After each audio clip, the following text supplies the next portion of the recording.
नमस्कार, मैं हूं अजय प्रकाश। दोस्तों, इलेक्टोरल बॉन्ड का सच सामने आने के बाद से इस देश की राजनीति में भूचाल मचा हुआ है और एक सबसे लोकप्रिय बात सामने आ रही है। चंदा लो, चंदा दो और धंधा लो। एक ऐसी पार्टी को सबसे ज्यादा चंदा दो और धंधा लो की गिरफ्त में पाया जा रहा है, जिसके मुखिया यानी पीएम मोदी कहा करते थे, न खाऊंगा न खाने दूंगा। तो आखिरकार ये क्या है? इससे देश को क्या नुकसान होगा? 2024 पर इसका क्या असर पड़ेगा?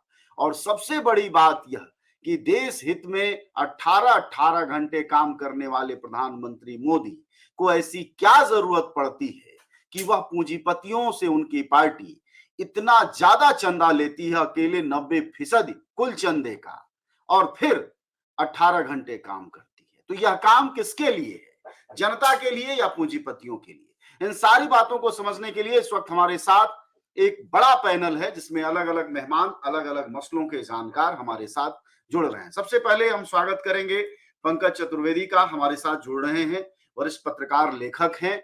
उनके साथ हमारे साथ जुड़ रहे हैं वर्कर्स काउंसिल के ओपी सिन्हा, और उसके साथ साथ हमारे साथ जुड़ रहे हैं राजेश कुमार झा।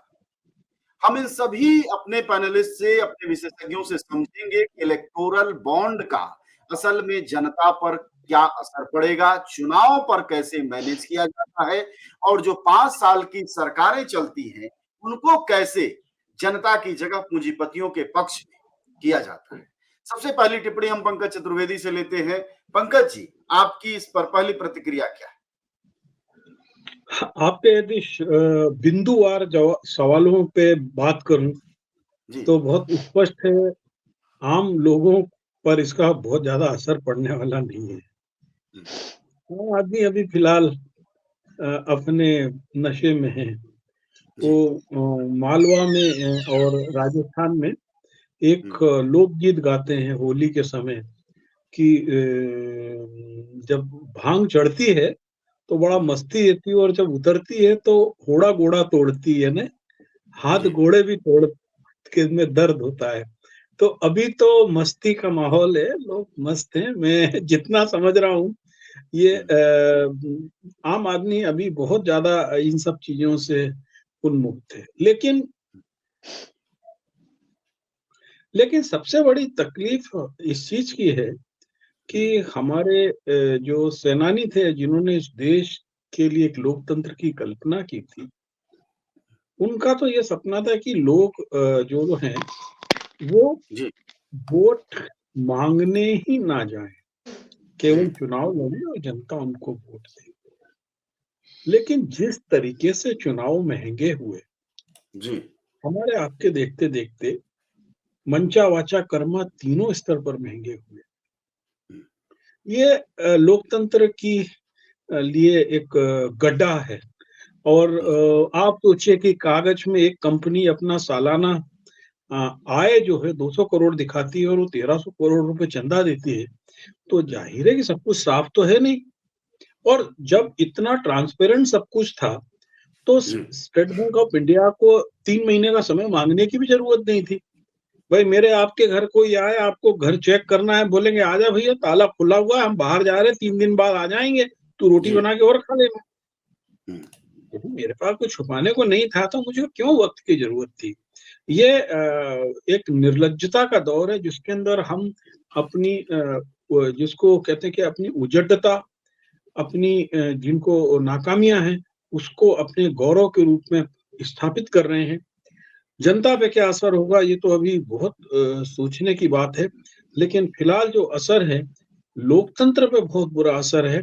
और आज नहीं तो कल यदि लोकतंत्र कमजोर होगा तो लोक जिसके लिए तंत्र बना है उस पे उसका असर निर्ममता से होगा। जी ठीक है, पहली संक्षिप्त टिप्पणियां लेते हैं, इसके बाद हम ब्रजेश झा से समझने की कोशिश करेंगे। जो इलेक्टोरल बॉन्ड का सच पटल पर आ गया है, आप सब देख चुके हैं।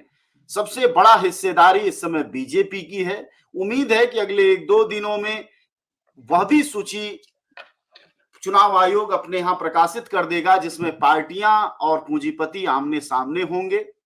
सवाल ये है कि जब लोकतंत्र की परिभाषा हमें पढ़ाई जाती है, जनता के लिए, जनता द्वारा, जनता का शासन है, तो फिर यह इतनी हजारों हजार करोड़ रुपए चंदा लेकर पार्टियों को क्यों चुनाव लेना पड़ता है? और इसकी सबसे बड़ी जिम्मेदार वो पार्टी कैसे बन जाती है जिसके सबसे प्रमुख नेता कहते हैं न खाऊंगा न खाने दूंगा।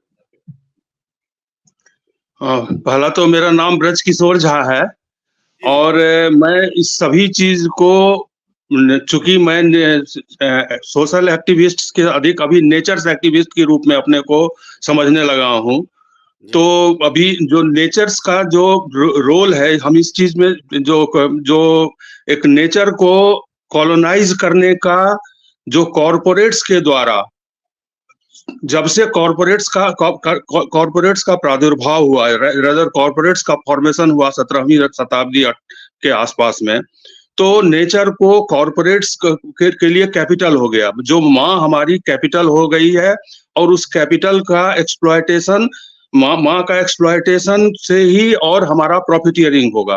तो ये जो अभी हम देख रहे हैं, इसका जेनेसिस हम जो देख पा रहे हैं वो वहां से।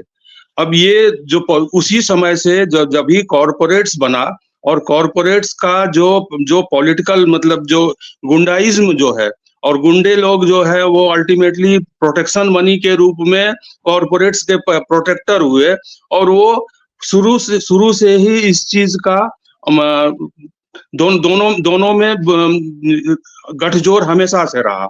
इस गठजोड़ को दूर करने के लिए ही अलग अलग तरह से हम लोग अपने शासन व्यवस्था को लाने का कोशिश किए, उसी में हम डेमोक्रेसी में आए।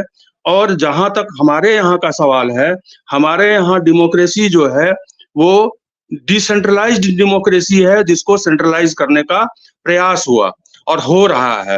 ये वर्ल्ड वाइड हो रहा है कि जब भी सेंट्रलाइजेशन होगा तो अभी हमारे पूरे देश में सिर्फ मोदी जी ही सब जगह के एमपी हैं। मुझे नहीं मालूम कि मेरा गांव मधुबनी में है, वहां हमारे गांव के एमपी कौन है, जब भी पूछेंगे तो मोदी जी हैं। पंचायत के मुखिया कौन है, तो मोदी जी हैं।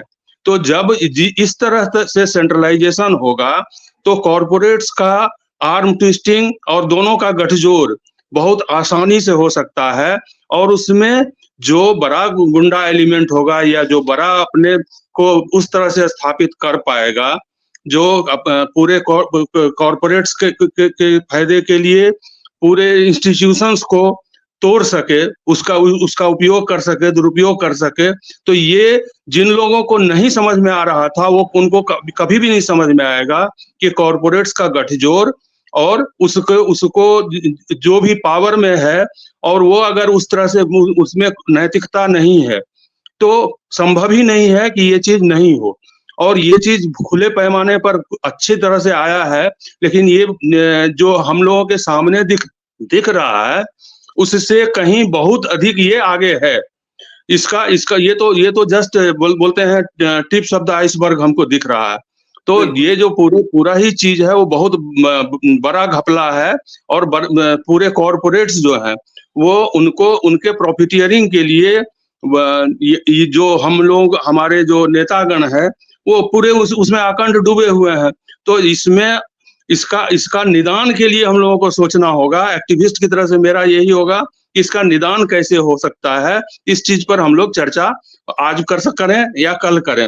ये सिर्फ पॉलिटिकल पार्टीज का एक दूसरे का कंपैरिजन करने का समय नहीं है। हम लोगों को एक्टिविस्ट की तरह से सोचना होगा कि लॉन्ग टर्म सॉल्यूशंस इसका क्या हो सकता है, और उसको हम अभी यही हम इंगित कर सकते हैं कि डिसेंट्रलाइजेशन ऑफ पावर जो है वो जरूरी है, ये हमको दिख रहा है।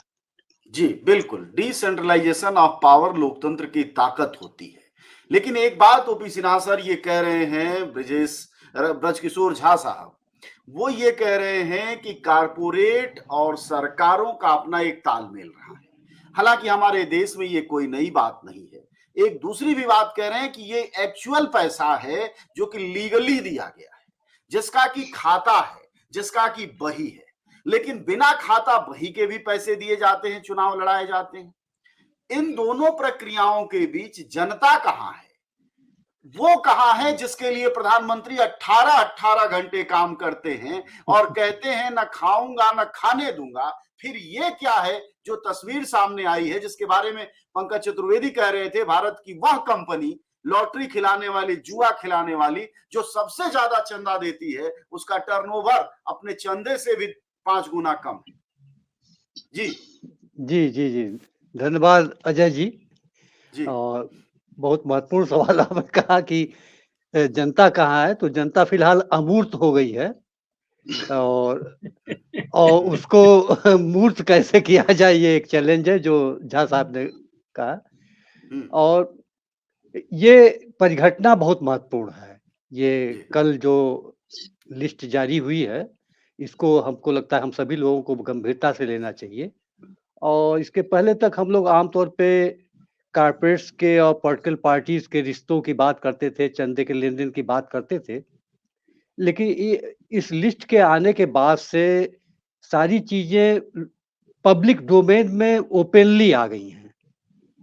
तो इससे कॉर्पोरेट्स के और राजनीतिक पार्टियों के रिश्ते एकदम उभर के सामने आ गए हैं। और निश्चित तौर पे ये लेन-देन तो व्हाइट का लेन-देन है, ब्लैक का लेन-देन इससे काफी बड़ा है। तो अब यहाँ पे जो चीज मुझे मैं कहना चाहता हूँ कि चंदा, इस लेन-देन को चंदा कहना हमको लगता है कि थोड़ा उचित नहीं है। क्योंकि चंदे में तो भाई मान लीजिए 2-4 लाख, 10-20 लाख, 1 आध करोड़ रुपया दिया जा सकता है, लेकिन 500 करोड़ रुपया, 1000 करोड़ रुपया तो चंदा नहीं हो सकता है। ये खरीदारी है, ये पैसे वाले लोगों, पार्टियों के नीतियों को अपने पक्ष में या पार्टियों के नेताओं को अपने पक्ष में खरीद लिया। एकदम ठीक उसी तरीके से जैसे आईपीएल में खरीदारी होती है, उसी तरीके से ये राजनीतिक पार्टियों की खरीदारी है, आईपीएल की खरीदारी। बिल्कुल। जी जी जी जी जी। तो अब देखिए, जनता के पास डेमोक्रेसी की जब हम बात करते हैं, तो डेमोक्रेसी के नाम पे ले दे करके जनता के पास अपना एक प्रतिनिधि चुनने का अधिकार होता है। और वो प्रतिनिधि जो है पार्टियां तय करती हैं, और उन पार्टियों को जो है कॉर्पोरेट ने खरीद लिया है। तो लोकतंत्र के नाम पे जनता के हाथ में कुछ बचा ही नहीं, एग्जैक्ट कहा जाए तो। और चूंकि पहले भी चंदा होता रहा होगा, लेकिन चंदा होता रहा होगा, खरीदारी नहीं होता रहा है।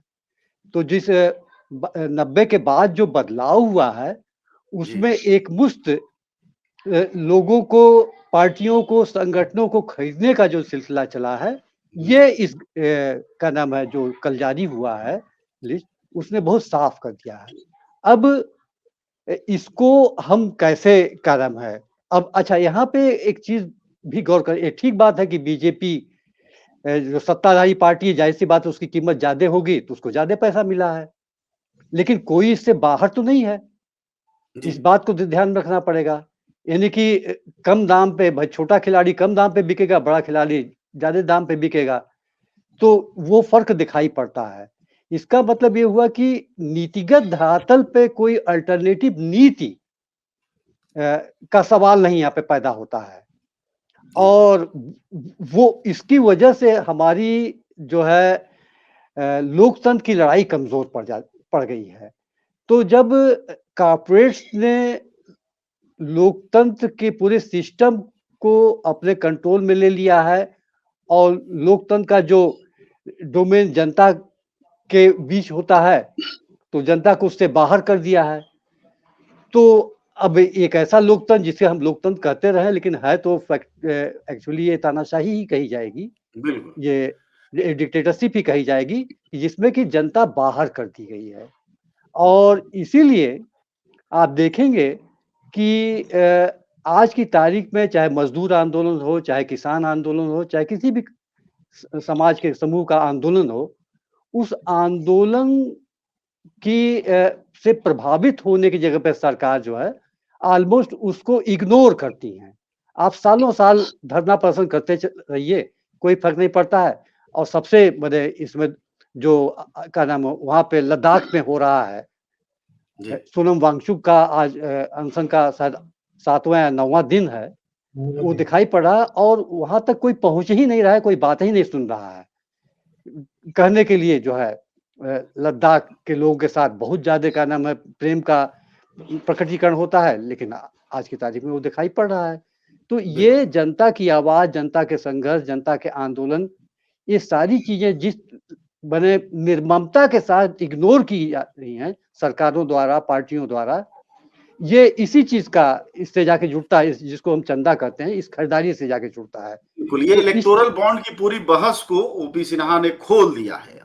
कुछ बातें पंकज जी ने बहुत नई कही हैं, जो कि सभी जगह कही जा रही होंगी, लेकिन अगर कहा जाए स्लोगन में एक बात कही है जो कि भारतीय राजनीति को सूट करती है कि सबसे बड़ा खिलाड़ी, सबसे ताकतवर खिलाड़ी चुनाव का, सबसे बड़ा बाजीगर सबसे ज्यादा कीमत पर आईपीएल की तरह बिक रहा है, और छोटे खरीदारी, छोटे भागीदार, हल्के फुल्के वाले हल्के हल्के में बिक रहे हैं, बिक सभी रहे हैं। और दूसरी बात यह भी कही कि चंदा नहीं है, यह खरीद लेना है, अपनी अपनी टीमें खरीद लेना है। क्या भारतीय राजनीति का अमृत काल यही कहा जाएगा? क्या भारत इस दिशा में बढ़ रहा है? जी पंकज जी। देखिए, इलेक्टोरल बॉन्ड को यदि हम रिश्वत लेने का कानूनी तरीका कहें तो गलत नहीं होगा। भारत की आजादी की लड़ाई हो या उसके बाद आजादी के बाद के चुनाव हो, कॉरपोरेट द्वारा राजनीतिक दलों को चंदा देना कोई नई चीज नहीं है। आजादी की लड़ाई के दौरान बिड़ला से और बजाज के साथ में महात्मा गांधी खूब पैसा लेके लड़ाई लड़ रहे थे, और उसके बाद भी सभी राजनीतिक दलों को ने चंदा लिया है। असल समस्या जा रही है कि हम चुनाव, अब पहले हम केवल सत्ता में आकर कुछ करने के लिए चुनाव लड़ना चाहते थे, अब हम सत्ता में आकर धन के ऊपर कब्जा, प्राकृतिक संसाधनों पे कब्जा, और उस पूरे तंत्र से आम आदमी जिसके वोट के बल पर हम आए उसको न्यूट्रल कर देने का जो तंत्र चला है। जी। मेरे घर में जरूरत है, मैं नौकरी की बात कर रहा हूँ, मैं बात कर रहा हूँ कि इस समय 250 रुपए किलो काबुली चना बिक रहा है, 220 रुपए किलो तुअर की दाल बिक रही है, और मेरा सांसद कहता है कि ट्रेन बुक हो गई है, चलो अयोध्या रामलला के दर्शन करें। जो ये यूटोपिया होता है कि आपको एक सपना दिखाया जाता है कि अब देखो रामलला आ गए हैं, अब आपका जीवन में संकट खत्म हो जाएगा।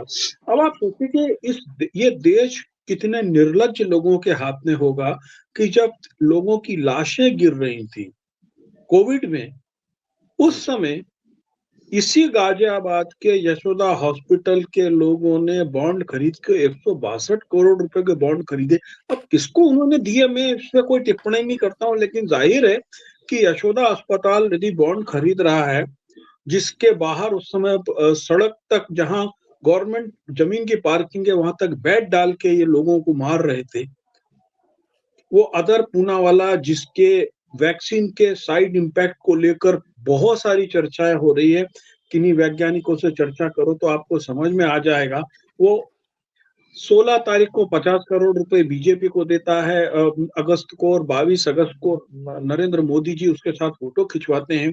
तो जो आम आदमी की जरूरत थी स्वास्थ्य, उसको जिस निर्लज्जता से राजनेताओं के हाथ में बेचा जा रहा है, जबकि आज वर्ल्ड में तय हो चुका था कि कोविड से के सिस्टम में हमको लोग यानी पब्लिक बेस्ड स्वास्थ्य सेवाएं चाहिए, और आप कॉर्पोरेट बेस्ड स्वास्थ्य सेवाओं के लिए जब जाहिर है कि मैं आपको 162 करोड़ रुपए तभी दूंगा जब मैं 1062 करोड़ रुपए कमा सकूंगा। बिल्कुल। वो कौन लोग हैं? इसे गाजियाबाद में पकड़ा जाता है कि कैंसर की नकली दवाएं। आज की खबर आप देख लीजिए, लोग रामलला का ताली बजा रहे हैं। माफ करना भगवान, मैं आपकी बहुत इज्जत करता हूं, आप बहुत बड़े आदमी हो, लेकिन वो रामलला का क्या है कि एक परिवार जो 25 लाख रुपए का लोन लेता है, चुका न पाने के कारण अपने बेटे, बेटी और अपनी पत्नी को हत्या करके आत्महत्या कर लेता है। एक खोमचे वाला चुका ना पाने के कारण उसको उधार वाले परेशान कर रहे थे तो परिवार से आत्महत्या करता है। ये एक घटनाएं दिल्ली से सटे गाजियाबाद जिले की कल रात की हैं, और यदि पूरे राज्यों के अखबार उठा के देखें, मुझे नहीं लगता कि 200-250 से कम ऐसी घटनाएं हैं।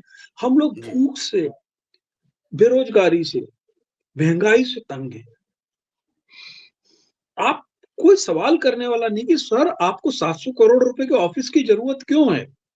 आरएसएस और उससे जुड़े अनुषंगी संगठनों के अकेले पंडित दीनदयाल उपाध्याय मार्ग पर 20 ऑफिस बन चुके हैं पिछले 7 साल में, और किसी भी ऑफिस की कीमत जो है 400-500 करोड़ रुपए से कम नहीं है। ये पैसा कहां से आ रहा है और इसकी क्यों जरूरत है? मुझको एक डेवलपमेंट का नक्शा दिखाया गया कि आप दिल्ली से मेरठ 100 की स्पीड में पहुंच जाएंगे। जी। मुझको जरूरत है क्या 100 की स्पीड में जाने की? एक तो मैं टोल का 101 रुपए दूंगा और उसके बाद में हर दिन उस सड़क के दोनों किनारे बसे हुए यशोदा हॉस्पिटल और कैशवाल हॉस्पिटल से के लोगों की आय बढ़ती है, क्योंकि जम के लोग मारे जाते हैं, हाथ पैर टूटते हैं, और यही लोग चंदा देते हैं। और सबसे बड़ी चीज है, ये तो आप इलेक्टोरल बॉन्ड की बात कर रहे हैं।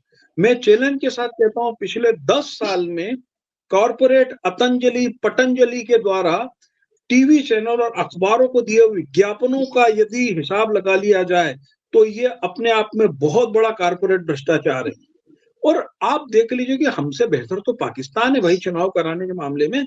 चुनाव से पहले वो सभी संस्थाओं को भंग कर देता है। सुप्रीम कोर्ट की जुडिशरी के अंतर्गत चुनाव होते, हमारे यहाँ तो चुनाव के दिन प्रधानमंत्री को छूट है कि वो मतदान करके निकलेगा तो वो रोड शो कर सकता है, और पंकज चतुर्वेदी को ये छूट नहीं है कि वो अपने शर्ट के ऊपर किसी राजनीतिक दल का बिल्ला भी लगा ले, और तत्काल चुनाव आयोग उसको बोल देता है कि भाई आपको तो छूट है। भाई आप बताइए, असमान चुनाव तो हम वैसे ही करें कि एक प्राइम मिनिस्टर है जिसकी पूरा कानवाय चल रहा है, जिसके पास में वायुयान मिला हुआ है सरकारी, और एक दिन में 8 जनसभाएं सरकारी विमान से कर रहा है। उसकी पब्लिक मीटिंग की जो तैयारी है वो सरकार कर रही है। वो लोकल पीडब्ल्यूडी के सामने जिम्मा होता है पूरा एक्सटर्नल अरेंजमेंट करने का। और एक थोड़ा इस बात को आगे बढ़ाते हैं और ब्रजकिशोर झा से एक टिप्पणी लेते हैं। पंकज जी एक बात कह रहे थे और वो ये कि किस तरह से कारपोरेट अस्पतालों का उदाहरण उन्होंने दिया, पूनावाला का दिया और दूसरे एक अस्पताल का भी नाम लिया, ये दोनों ने चंदा दिया है। आप चूंकि पर्यावरण एक्टिविस्ट हैं, बड़ा संकट है, माइनिंग के जो राज्य हैं उनमें सबसे जो चंदा देने वाले ऊपर की तरफ है उसमें वेदांता भी है, उड़ीसा में भी है, छत्तीसगढ़ में भी है। दूसरा कि ममता बहन को भी काफी चंदा मिला है, एक राज्य की मुख्यमंत्री मात्र हैं लेकिन काफी चंदा उन्हें भी है, कांग्रेस के मुकाबला करते दिखाई देती है राष्ट्रीय पार्टी के मुकाबले। आपको क्या लगता है कि पर्यावरणीय सवालों को भी मैनेज करने के लिए कारपोरेट इस तरह की कर रहा है जिसकी वजह से कारपोरेट पर्यावरण संकट इस देश में बढ़ता जा रहा है और सभी पार्टियां चुप हैं? जी अजय जी, मैं इस चीज को थोड़ा सा पहले से शुरू करूंगा। जब बीजेपी का पहला अवतार था जनसंघ, और संजोग से मैं बच्चे की तरह से आरएसएस में उन दिनों जाया करता था, और जहां मैं था कटिहार में मैं था, और कटिहार में ये जो जनसंघ था वो दिया छाप, और दिया छाप मतलब छोटे छोटे व्यापारियों का, छोटे छोटे जो खोमचे वाले तक भी अपने को उससे आइडेंटिफाई करते थे। ये उनकी पार्टी हुआ करती थी। और मेरे ख्याल से हमको जैसा याद आ रहा है कि बिहार का पहला एमएलए कटिहार से ही हुए होंगे, जगबंधु अधिकारी को अभी तक भी हम नहीं भूल पाए हैं, जो एक साइकिल का दुकान करते थे। तो वहां से आज तक का सफर, अभी का जो सफर है जो बीजेपी का, उस चीज में वो खोमचे वाले, वो चाय बनाने वाले जो प्रधानमंत्री बन गए, वहां वो लोग कहाँ चाय बनाने वाले एक्चुअली कहाँ छूट गए, इसको हम देख पा रहे हैं। हम देख पाए हैं कि हम इसी में नाम हम देखे हैं उस कॉर्पोरेट्स का जिसमें हम काम करते थे, अभी लास्ट तक काम करते थे, या उस कॉर्पोरेट्स को जो इस चीज को नहीं झेल पाए, मतलब इतना अधिक उसका मतलब दोहन किए, एक्सप्लॉयटेशन किए कि कॉर्पोरेट्स जो है उनको बिकना पड़ा। उस तरह के चीज को भी हम देख पा रहे हैं। तो हम ये और उसी चीज में पूरे चीज को जो हम बोले कि नेचर के सस्टेनेबिलिटी को हम लोग कैसे कॉर्पोरेट्स के सस्टेनेबिलिटी के लिए नेचर के सस्टेनेबिलिटी को बिल्कुल ही नकार रहे हैं, और ये वर्ल्ड वाइड हो रहा है। हमारा IMF और वो सब भी इसी चीज में लगा हुआ है, और इस पूरे चीज को, भारत के जो पूरे संदर्भ को आप आइसोलेटेड रूप में नहीं देख सकते हैं।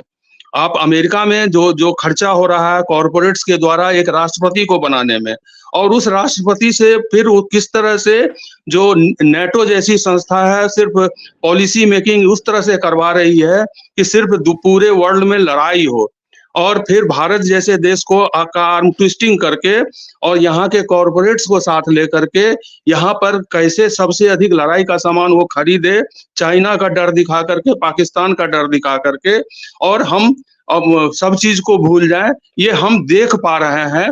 और हम समझते हैं कि जो भी प्रबुद्ध लोग हैं या जो नेचर के साइंस को पढ़े हैं, नेचर के साइंस को टेक्नोलॉजी में कन्वर्ट कर रहे हैं, जो जिसको हम इंजीनियर बोलते हैं, उनका वो अपने दायित्व को नहीं समझ करके वो कॉर्पोरेट्स, हम सिर्फ नेता को ही नहीं, हम पूरे इंजीनियर कम्युनिटी को कॉर्पोरेट्स का दलाल समझ रहे हैं। हम खुद भी इंजीनियर हैं और हम उसी तरह से उन्हीं के लिए हम सिर्फ उनके कॉर्पोरेट्स के सस्टेनेबिलिटी के लिए काम किए, और पॉलिसी मेकिंग जो नेता लोग पॉलिसी मेकिंग में है उसको हम अपने उसी ढंग से करवाने का प्रयास करवाते हैं जिससे उनको फायदा हो, कॉर्पोरेट्स को फायदा हो। और कॉर्पोरेट्स को जब फायदा होगा तो हम कॉर्पोरेट्स तो उसका जो नेचर का थोड़ा सा हिस्सा है वो देगा। तो माइंस और मिनरल्स जो है उसको वेदांता लूट रहा है या जो भी लूट रहा है, उस चीज को हम अच्छे तरह से देख पा रहे हैं, और वो वेदांता तक ही सीमित नहीं है।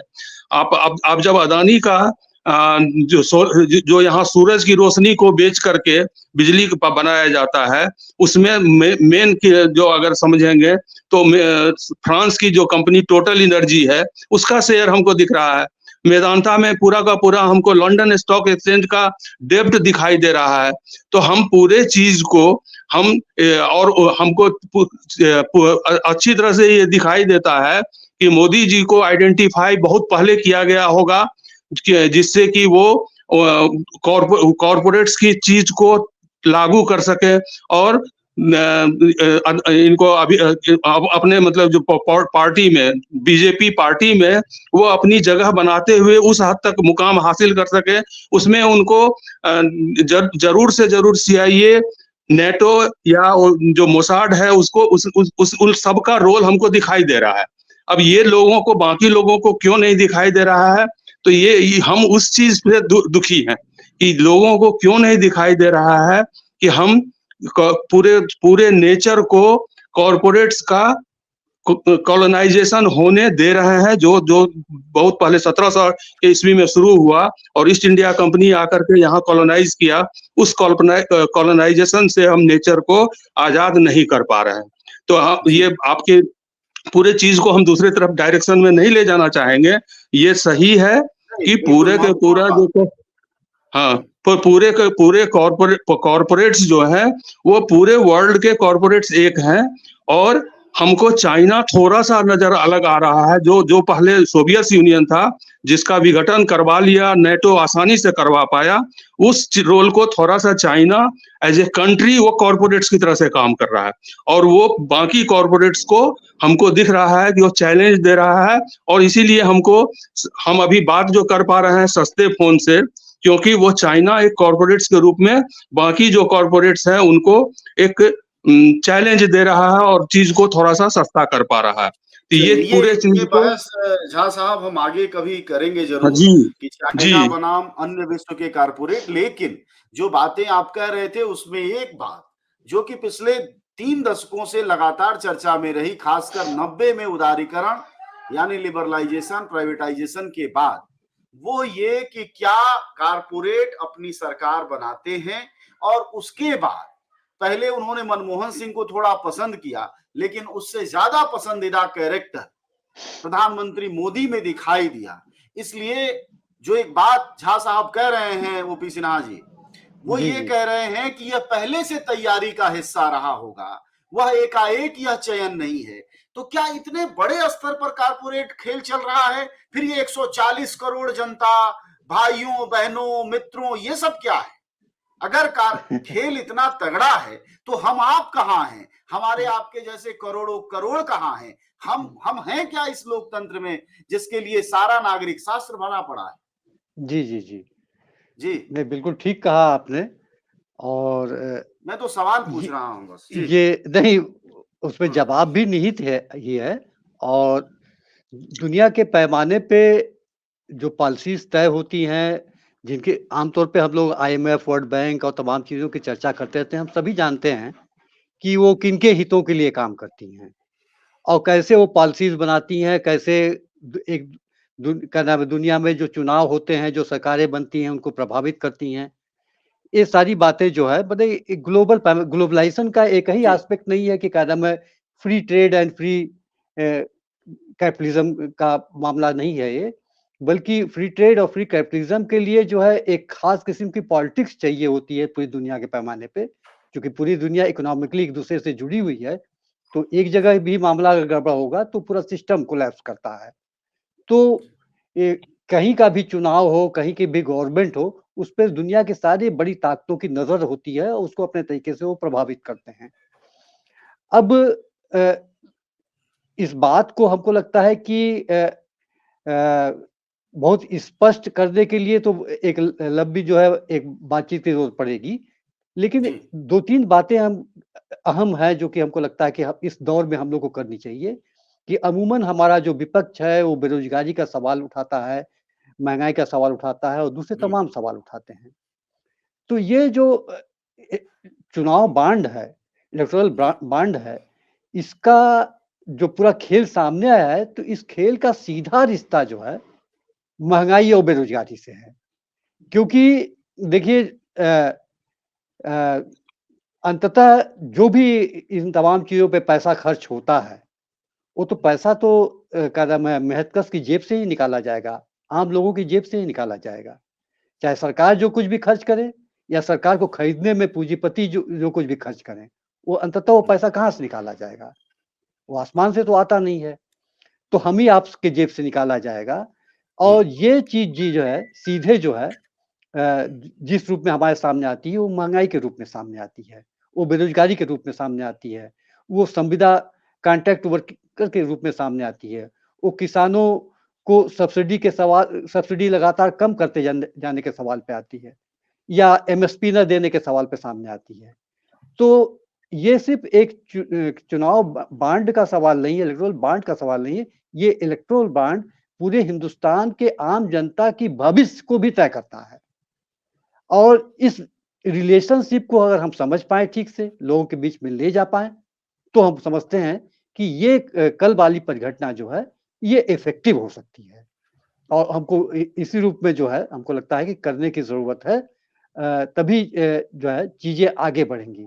और ये जो एनवायरनमेंट को लेकर जो कंसर्न साथी झा साहब कर रहे हैं, वो बहुत महत्वपूर्ण सवाल है, या दूसरे तमाम सवाल बहुत महत्वपूर्ण हैं।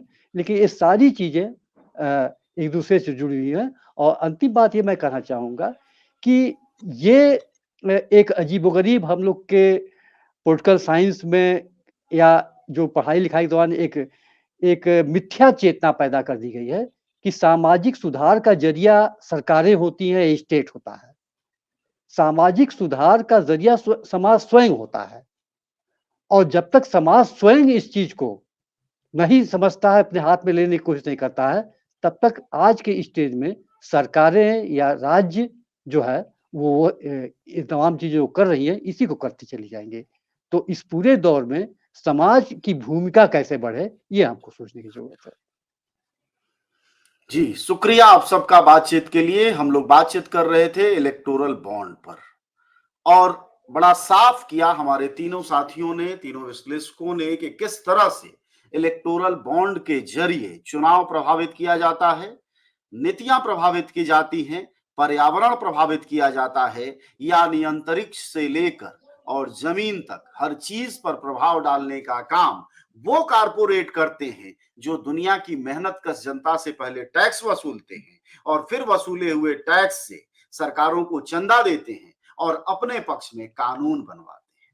ऐसे में सवाल मित्रों की तरफ से ये है कि भाइयों और बहनों, 140 करोड़ के इस देश में उन लोगों का क्या महत्व और मायने है जो लोग अभी 2024 के अप्रैल या मई के पहले हफ्ते में हर जगह जाके चुनाव अंगूठा लगाएंगे या बटन दबाएंगे। उनका मायने और मतलब क्या है? इससे एक चीज बहुत साफ है कि जिस तरह से अकेले प्रधानमंत्री मोदी की पार्टी बीजेपी ने जो 90% के करीब चंदा पाया है इलेक्टोरल बॉन्ड का, जरा सोचिए कि जो काला धन है, जो ब्लैक चंदा है, वह कितना बड़ा होगा जब अकेले का चंदा यह इतना बड़ा है।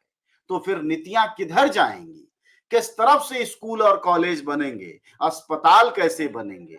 ये सारे सवाल हमारे आपके बीच हैं कि नदियां से लेकर पहाड़ तक सूखते जा रहे हैं, गरीबों का पेट खाली होता जा रहा है, बेरोजगारी के दंश में लोग आत्महत्याएं कर रहे हैं, देश हमारा किसानों के बाद युवाओं का सबसे बड़े आत्महत्याओं का देश बन गया है। और हालत यह है कि फिर एक बार पंकज चतुर्वेदी के शब्दों में कहें तो जनता पर कोई असर नहीं है।